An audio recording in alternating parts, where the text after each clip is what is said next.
So, where do we actually start? Because this session is all about finding the media. We actually want to work out what media outlets do we want to actually target and go after with this offline syndication approach. Well, the first thing is literally just to start listing all the media you would like to approach.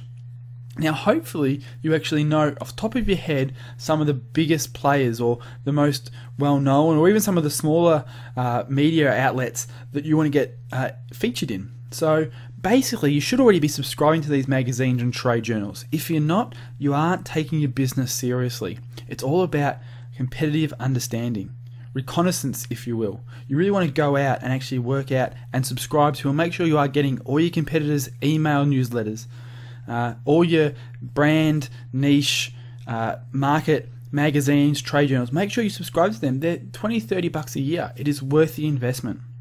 So start with these headings and try and write as many people and places under each of these topics. So the first one would be niche magazines. So what magazines are out there that you know of in your particular niche? Trade journals. What trade journals that are specific to your marketplace are available? Newspapers. Start with your local regional newspapers. Then you can go to your state-based and your city-based and even national newspapers as well. What about newsletters? What newsletters are out there that you can actually guest write in? Because just like guest blogging online, there are plenty of people who write real-world printed newsletters, and you can have your articles syndicated there as well. So that's the first group of media you want to approach.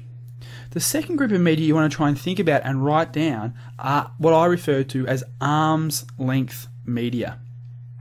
So these are the media outlets that are somewhat related or can be, if you are creative enough, at arm's length. For example, if you are operating in the dog training niche, you could write an article for a woman's health magazine talking about the benefits of being outside and active while training your dog. Maybe if you're in the accounting world, in some sort of finance area, you could write an article for a plumber's magazine talking about how to actually structure their business and their finances to ensure that plumbers can make the most profit out of their business. Maybe you have an online camping e-commerce store.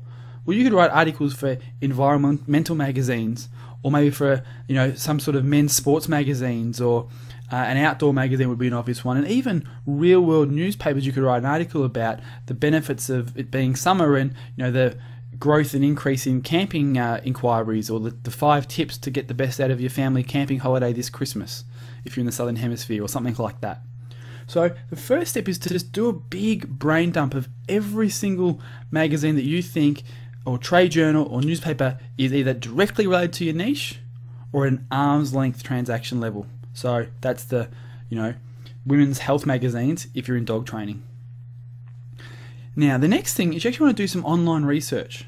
We actually want to go online now and actually work out and look for other offline medias, because the online is a great place to find directories and listings of things like that.